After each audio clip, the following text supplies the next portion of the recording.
My name is Scott. I am 62 years old, and I am standing on the porch of my farmhouse in Vermont, watching a convoy of 2 large SUVs kicking up dust as they roll down my dirt road. My son Brandon is in the lead vehicle, and I know exactly what he expects to find here. He thinks he is about to take over my farm for a week with his wife and 8 of her relatives. He thinks I will just step aside. But what Brandon does not know is that I have been preparing for this moment. There is a slight smile on my face as I watch them approach, because they are about to learn a lesson about respect and boundaries. Have you ever had family members who thought they could just walk all over your plans and take control of your space? Drop a comment below and tell me your story. And before we dive into what happened when they arrived, please hit that like button and subscribe to this channel, because you will definitely want to hear how I handled this situation and what surprise was waiting for them. Let me take you back to understand how I got here. I spent 38 years of my life as an architect in Boston, Massachusetts. I designed luxury homes and office buildings for wealthy clients who demanded perfection. The work was rewarding in many ways, but it came with relentless pressure. Deadlines never stopped. Client complaints never ended. I lived with stress every single day. My wife Margaret was a high school teacher. She taught English literature and loved every minute of it. We met in 1987 at a coffee shop in downtown Boston. She was grading papers, and I was sketching building designs. We started talking, and I knew within weeks that she was the one. We married a year later in a small ceremony with just 40 guests. Our life together was simple and happy. We had our son Brandon in 1990. Margaret and I raised him in a comfortable apartment in the city. We gave him everything he needed: a good education, summer camps, family vacations. Brandon grew up with opportunities we never had. He went to college for marketing and landed a job at an advertising firm after graduation. He seemed to be doing well, and we were proud. But 3 years ago, Margaret got sick. Cancer. It came fast and took her even faster. Within 6 months, she was gone. I was 60 years old, and suddenly alone. Brandon came to the funeral with his girlfriend Jessica, who he had been dating for about a year. They seemed supportive at first, but after Margaret passed, something changed in Brandon. He became distant. Phone calls became shorter. Visits became rare. A year after Margaret died, Brandon married Jessica. She was 32 years old, worked in fashion, and came from a large family in New Jersey. I attended the wedding and tried to be happy for them, but I noticed something. Jessica was demanding. She complained about the venue, the food, the flowers. Nothing was ever quite good enough, and Brandon seemed to bend to her every whim. After the wedding, Brandon and Jessica visited me maybe 3 or 4 times in 2 years. Each visit was rushed. They would stay for a few hours, have dinner, and leave. Jessica would spend most of the time on her phone. Brandon would check his watch constantly. I could feel myself becoming an afterthought in my son's life, and it hurt more than I wanted to admit. Living alone in Boston without Margaret felt suffocating. The apartment held too many memories. My work no longer brought me joy. Clients still called with demands, but I had no energy left for their complaints. I was exhausted, grieving, and empty. One night, I sat in the apartment and remembered something Margaret used to say. She always wanted to retire to the countryside. She dreamed of a farmhouse with a big porch, chickens in the yard, and vegetables growing in a garden. She wanted mornings with coffee overlooking mountains and evenings watching sunsets. We never got the chance to make that dream happen together, but I realized I could still make it happen for both of us. So last year, at 61 years old, I made a decision. I would retire. I would leave Boston. I would find that farmhouse Margaret dreamed about. I put my apartment on the market and sold it for $850,000. It was more than enough to start over. When I told Brandon about my plan, his reaction shocked me. He called me immediately after I sent him a text about the sale. "Why are you leaving the city, Dad?" "This does not make any sense. You will be all alone out there." Jessica was even blunter when she got on the phone. "The countryside. What is there to do?" "You will be so bored." I tried to explain. I told them about Margaret's dream. I told them I needed peace. But Brandon just kept saying it was a bad idea. I could hear the real worry in his voice, though. He was not concerned about my happiness. He was concerned about losing the convenience of having a place to stay. When he visited Boston, I ignored their objections and moved forward with my plan. For 4 months, I traveled through Vermont and New Hampshire looking at properties. I saw dozens of places. Some were too expensive. Some were too run down. Some just did not feel right. But then I found it. 25 acres of beautiful land just outside Burlington, Vermont. The property had everything I wanted. There was an old farmhouse with 4 bedrooms that needed some work but had great bones. There was a large barn that could be used for storage or animals, and tucked back near the tree line there was a small cabin. The land had a little stream running through it, and a view of the green mountains that took my breath away. The asking price was $420,000. I made an offer immediately, and the seller accepted. By May of last year, 2024, I was the owner of my own farm.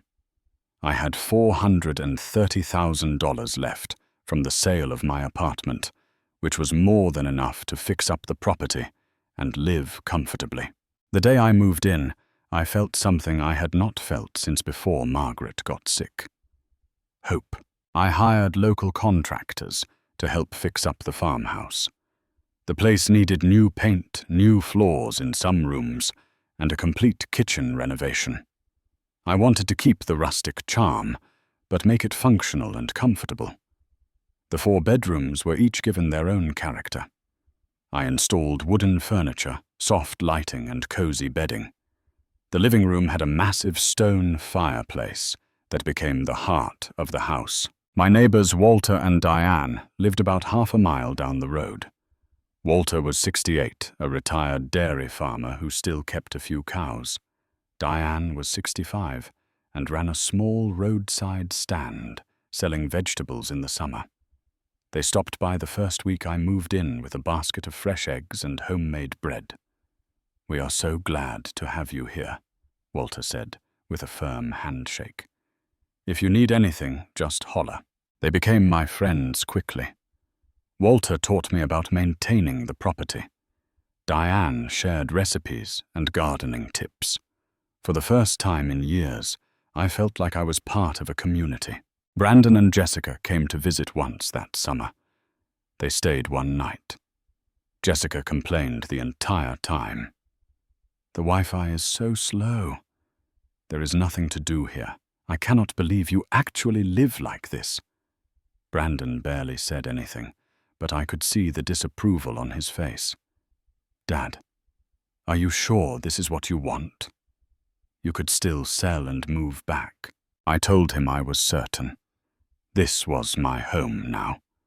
They left the next morning earlier than planned. Jessica had some excuse about needing to get back for a work thing.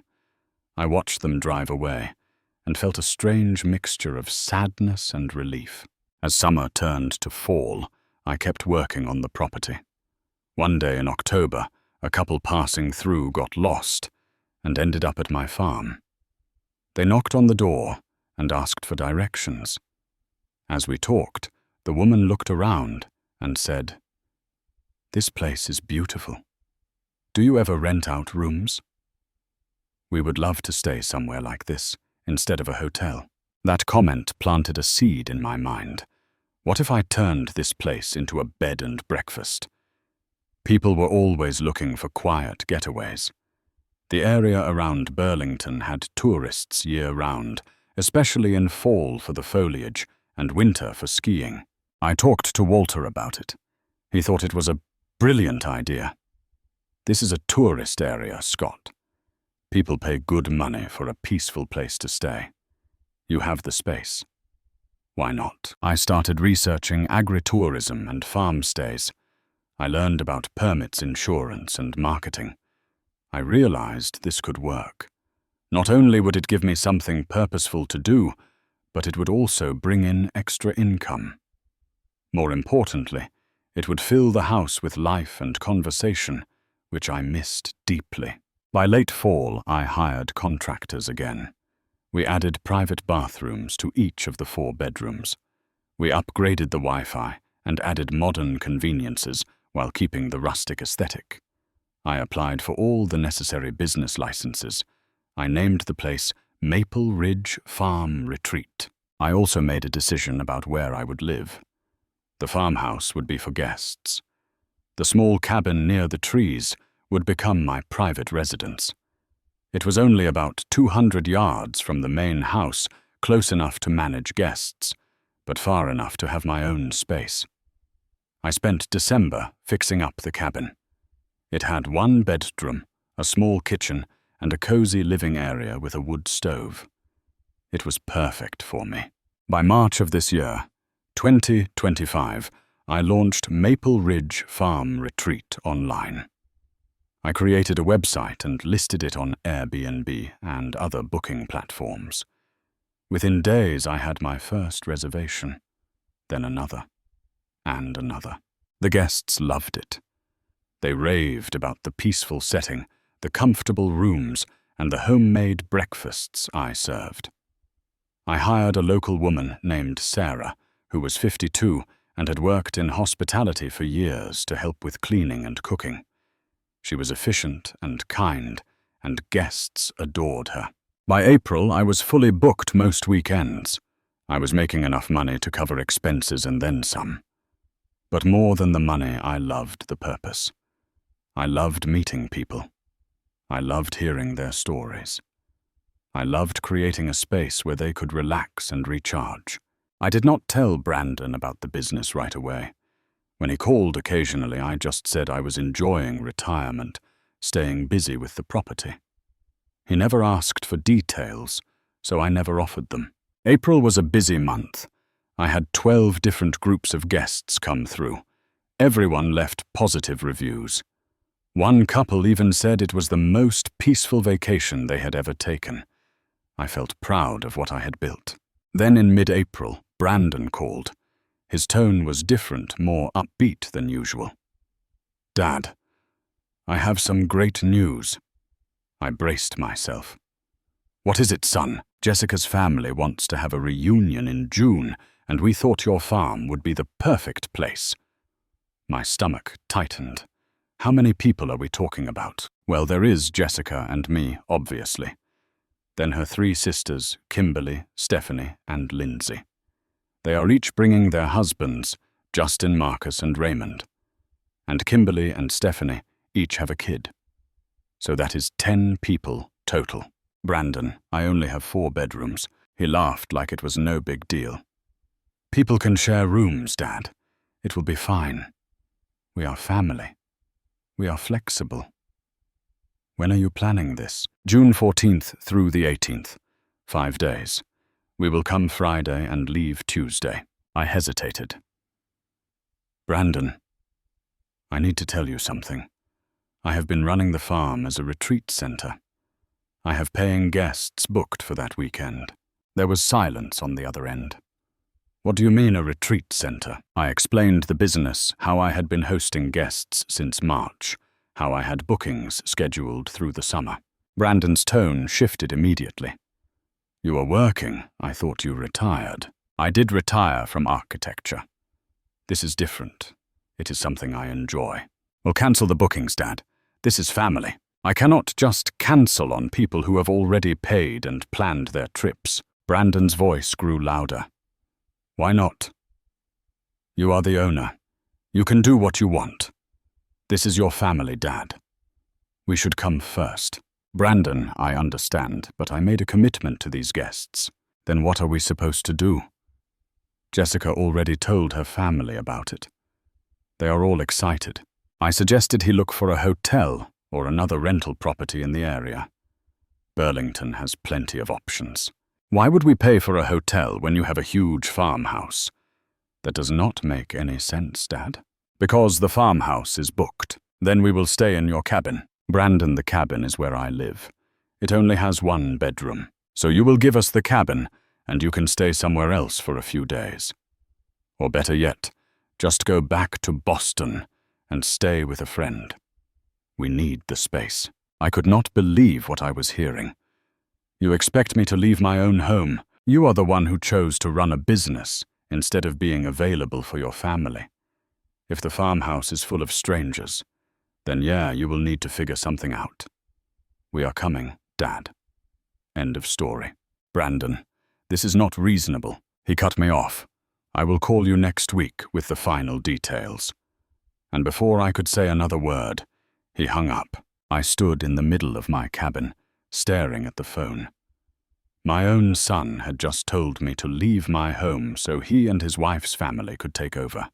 The audacity of it stunned me. But more than that, it hurt.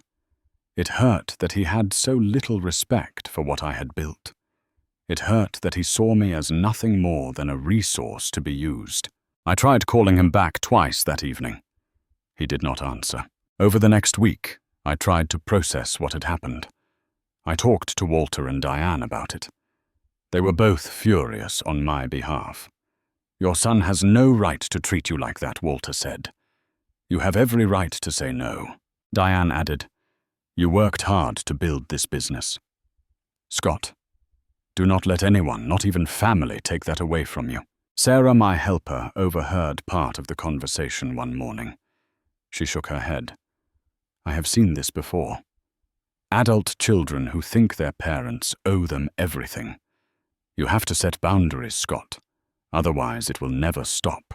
I appreciated their support, but I still felt conflicted. Brandon was my son. I loved him.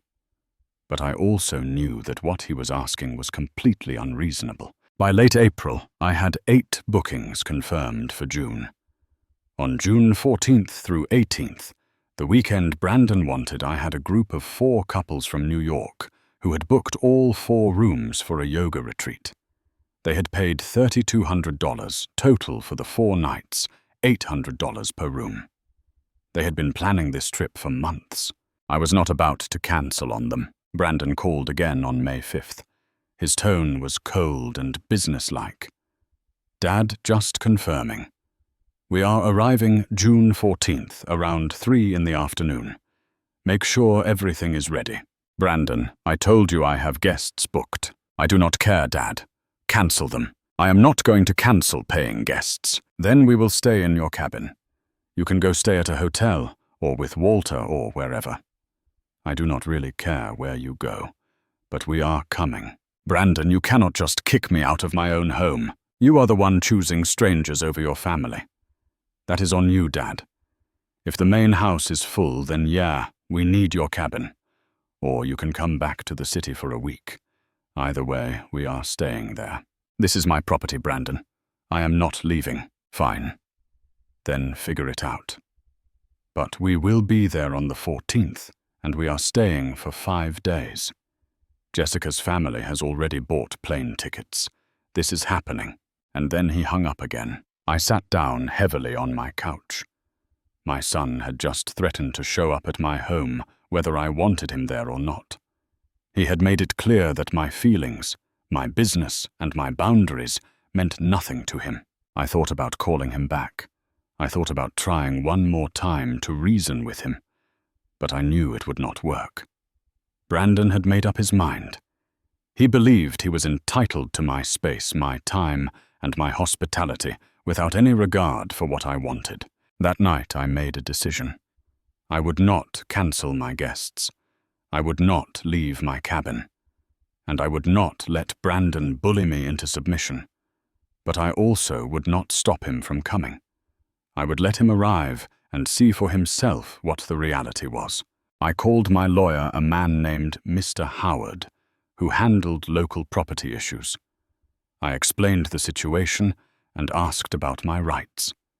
Mr. Howard confirmed that as the property owner, I had every right to run my business and deny entry to anyone, even family, if they were trespassing or causing disruption. However, he cautioned that if Brandon showed up and was not violent or destructive, it might be hard to call the police unless there was clear trespassing. I decided on a different approach. I would simply let the situation play out. Brandon would arrive expecting to take over the farmhouse or my cabin. He would find guests in the farmhouse and me firmly established in the cabin. He would have nowhere to stay. And maybe, just maybe, that would teach him the lesson he desperately needed. I did not call Brandon back. I did not warn him again. I just prepared for June 14th. The yoga retreat guests checked in on Thursday, June 13th. They were wonderful people, 4 couples in their 40s and 50s who were looking forward to a peaceful weekend of relaxation. They loved the rooms. They loved the property. They spent their first evening doing yoga on the lawn in front of the farmhouse, while Sarah prepared a delicious dinner of roasted chicken, fresh vegetables, and homemade bread. Friday morning, June 14th. I woke up early in my cabin. I made coffee and sat on my small porch looking out at the farmhouse. The guests were already up doing morning yoga. Sarah was inside preparing breakfast pancakes and eggs and bacon. Everything was running smoothly. I knew Brandon would arrive around 3 in the afternoon. I was ready. At exactly 3:15, I heard the rumble of engines. 2 large SUVs came barreling down the dirt road, sending up clouds of dust. I stood on the porch of my cabin and watched them approach. The first vehicle pulled up near the farmhouse. Brandon was driving with Jessica in the passenger seat. The second SUV parked right behind them. Car doors opened and people spilled out. Jessica's 3 sisters, Kimberly, Stephanie, and Lindsay, emerged with their husbands, Justin Marcus and Raymond. 2 young children about 5 and 7 years old jumped out and immediately started running around. Everyone was talking loudly, laughing, pointing at the property. Jessica shouted, "Wow, this place is gorgeous. I did not expect it to be this nice."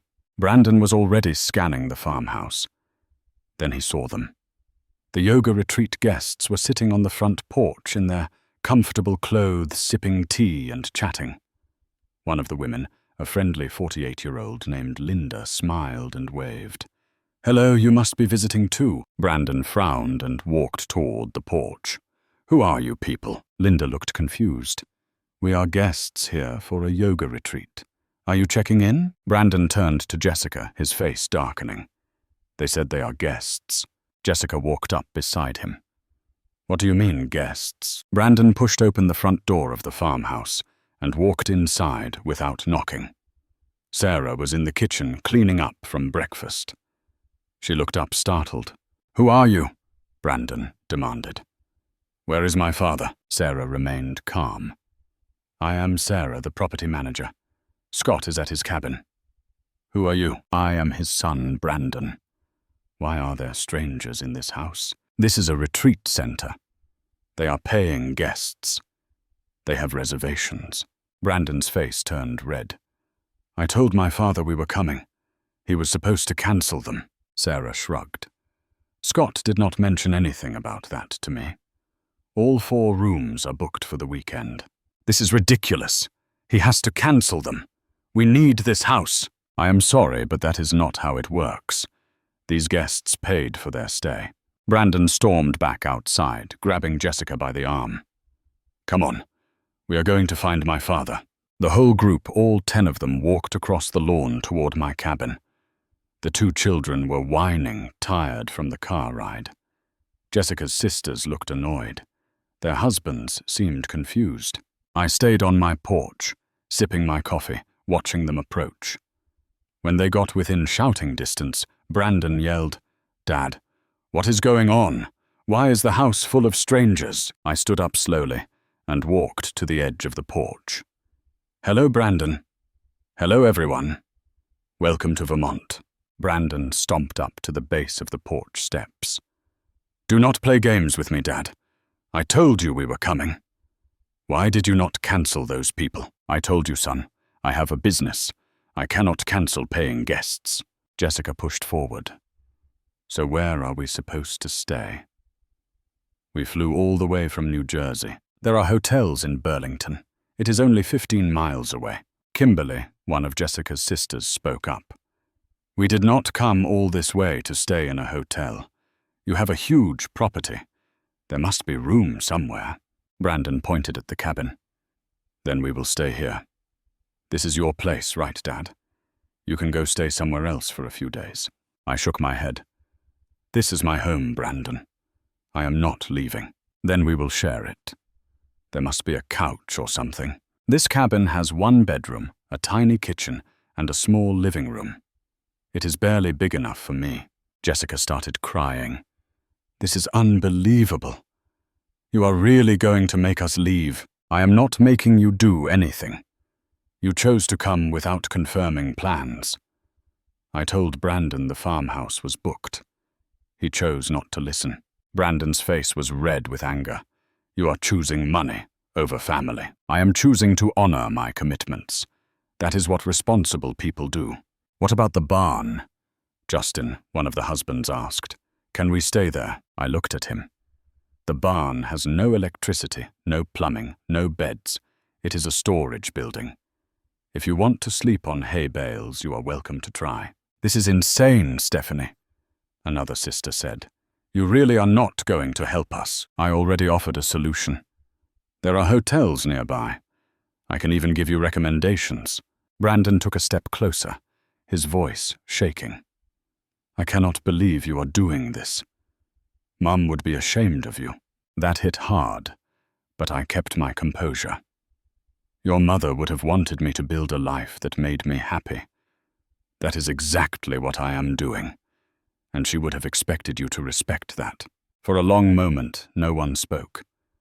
The two children started crying louder, tired and hungry. Jessica's sisters were whispering angrily to each other. Their husbands looked uncomfortable. Finally, Brandon spoke, his voice quiet, but filled with bitterness. "Fine. We will leave. But do not expect me to come back. You made your choice." I did not respond. I just watched as they turned and walked back to the SUVs. There was a lot of shouting and arguing among the group as they loaded back into the vehicles. Jessica was sobbing. Kimberly was yelling at Brandon, asking why he did not plan better. The husbands looked exhausted. Within 10 minutes, both SUVs pulled away, kicking up dust as they drove back down the dirt road. I watched until they disappeared from view. Then I sat back down on my porch and took another sip of coffee. Sarah came walking over from the farmhouse a few minutes later. She had a concerned look on her face. "Are you okay, Scott?" I nodded. "I am okay. That was hard, but it needed to happen. You did the right thing. I know, but it still hurts." She patted my shoulder and headed back to the farmhouse. The yoga guests never even knew what had happened. They spent the rest of the afternoon in blissful peace, completely unaware of the family drama that had just unfolded. The next 2 days passed quietly. The yoga retreat continued without interruption. The guests loved every moment. They left on Monday morning with glowing smiles and promises to return next year. On Tuesday afternoon, June 16th, my phone rang. It was Brandon. I almost did not answer, but something told me I should. "Dad." His voice was different, softer, more defeated. "Hello, Brandon. Can we talk?" "Of course." "We are at a motel near Burlington. We have been here since Friday. It cost us $1,200 for 2 nights before Jessica's family gave up and flew back to New Jersey early. They were furious. Jessica is barely speaking to me." "I am sorry to hear that. I messed up, Dad. I really messed up. I stayed silent, letting him continue. I should have listened to you. I should have respected your plans. I just assumed you would drop everything for us. Because I do not know, I thought that is what family does. But I was wrong. I was selfish. Yes, you were. There was a long pause. Can I come see you, just me? I want to talk in person. Of course, son. Come by this afternoon. 2 hours later, Brandon pulled up in his SUV alone. He looked exhausted. His clothes were wrinkled, his hair messy. He climbed out and walked slowly toward my cabin. I met him on the porch and gestured to the chair next to mine. Sit down. He sat, and for a while we just looked out at the property. Finally, he spoke. This place really is beautiful, Dad. Thank you. I did not understand before. I thought you were just running away after Mom died. I thought you were wasting your retirement. But I see now what you built here. It is impressive. I appreciate that. I owe you an apology. A real one. I was completely out of line. I treated you like you owed me something, like your life was supposed to revolve around what I wanted. That was wrong. I turned to look at him. Do you understand why I said no? He nodded. You had commitments. You built a business. You created a life here. And I tried to steamroll over all of that because I thought I was entitled to it. That is exactly right. Brandon rubbed his face with his hands. Jessica is furious with me. Her family thinks I am an idiot. And honestly, they are right. I promised them something I had no right to promise. Why did you do it, Brandon? Why did you think it was okay to demand this from me? He sighed. I think after Mom died, I stopped seeing you as a person. I just saw you as, I do not know, a resource. Someone who was there to help me when I needed something. I did not think about your feelings or your life. I am ashamed of that. I reached over and put my hand on his shoulder. I love you, son, but I need you to respect me. I need you to see me as someone with my own dreams and boundaries. I do now, I really do. We sat in silence for a few more minutes. Then I made him an offer. In August, I have a slower week. If you and Jessica want to come visit properly, I would love to have you. I will reserve the farmhouse for you. You can stay 2 or 3 days. We can spend time together the right way. Brandon looked at me with surprise. You would do that? Of course. You are my son. I want a relationship with you. But it has to be built on respect. He nodded, his eyes glistening. Thank you, Dad. That means a lot. We talked for another hour. He told me about his struggles at work, his issues with Jessica, his realization that he had been letting her family push him around. I listened and offered advice when he asked for it. For the first time in years, we had a real conversation. A father and son talk, not a transactional exchange. Before he left, he hugged me tightly. I am sorry, Dad.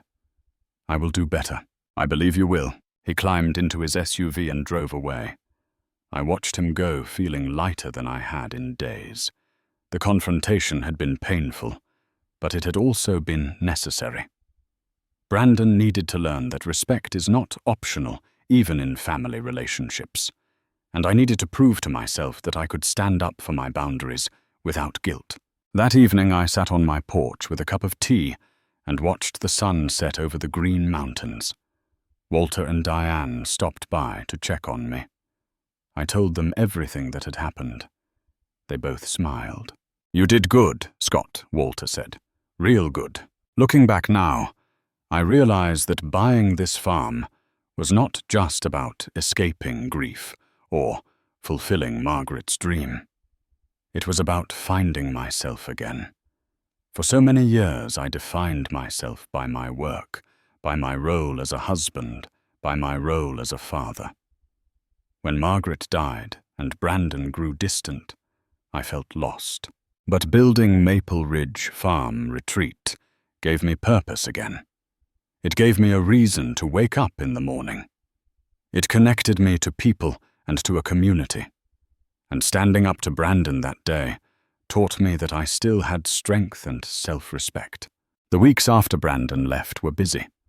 I hosted more guests, expanded my garden, and even started offering farm-to-table dinners on Saturday nights. The business grew steadily.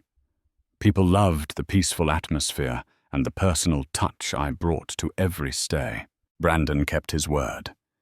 In mid-August, he and Jessica came for a visit. It was just the two of them, and they stayed for 3 days. The visit was different this time. Brandon helped me with chores around the property. Jessica actually seemed to relax and enjoy the quiet. We had long dinners on the porch talking about life and memories. It felt like we were rebuilding something that had been broken. Jessica even apologized. "I am sorry for how I acted, Scott. I put a lot of pressure on Brandon, and I did not think about what you were going through. This place is really special. I get it now." I accepted her apology and meant it. As fall arrived, I found myself reflecting on everything that had happened. I thought about Margaret, often wishing she could see what I had built. I imagined her sitting next to me on the porch, smiling at the guests, proud of what we had created together, even though she was not here to see it. One evening I walked into the farmhouse library, a small room I had filled with books and comfortable chairs. On the mantel was a framed photo of Margaret from our wedding day. She looked so young and happy, her eyes full of dreams. I stood in front of the photo and spoke out loud something I did sometimes when I missed her most.